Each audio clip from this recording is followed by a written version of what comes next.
Happy Friday, everyone.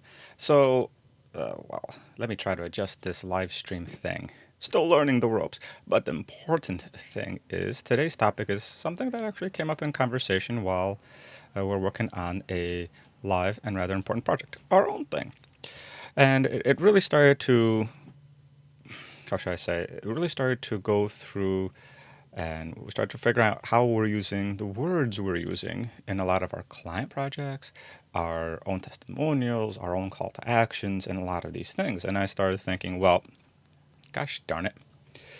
Well, we have a, I think we're getting pretty good with using the words on our marketing material and our event listings. And of course, just like anybody, we have to improve.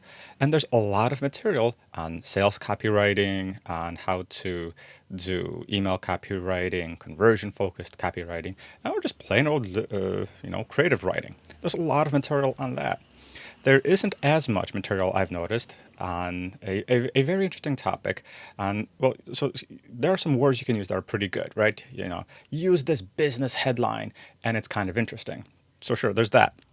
But how about using these specific words or this specific language in this specific context? So, for example, and this is the little fun example that came up the other day, is we were trying to decide what we should call our main call to action button on our website. So a lot of people have these, inquire now, click here for a new project, get started now, blah, that kind of call to action.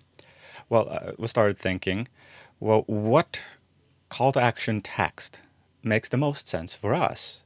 And we realized that, well, for a while we've had the call to action text that says very simply, actually, I already forgot.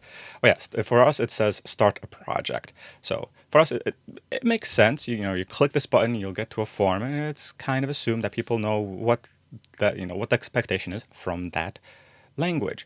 And that makes sense. And then we're thinking, okay, well, we're updating everything we have and going forward with this thing. So what can we do to make this better? Well, we couldn't really put our finger on it because we couldn't really figure it out. So what can we do? Well, we started thinking and we came up with a text that's friendly, on brand, and makes sense for us. And we were thinking, okay, let's use the text for our main call to action to people. They click on this button and they get taken to our project introduction form, the self-fill out start project type form stuff.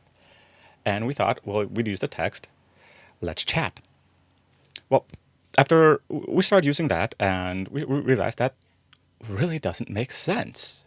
Sure, let's chat is friendly, and if you're talking to somebody and then you're about to leave and say, yeah, let's chat tomorrow about your project. Makes sense. You're writing an email. Hey, yeah, let's chat about this topic we were just talking about and get some feedback next week over lunch, etc., etc. That makes sense.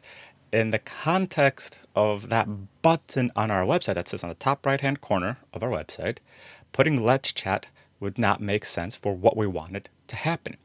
Let's chat implies, or at least could imply for somebody, it could imply that they're actually going to get to either a live chat, or they're going to get to a chat bot, or they're essentially going to get to talking to somebody immediately. In our case, that's not what it's going to be. We don't want somebody to talk to us immediately. Our form's made specifically so that when somebody gets to it, they can self-filter out and give us enough information once they do finally get through it. That'll make sense for us. So having let's chat would not make sense because it could imply that they'll be chatting with us immediately, get on the phone, get on an instant chat, get one of those intercom type chatty thingies. That is not what we want. And that while the language is fine, it's friendly, the context is incorrect and it sets the wrong tone and expectation for what's going to happen next. So words are important.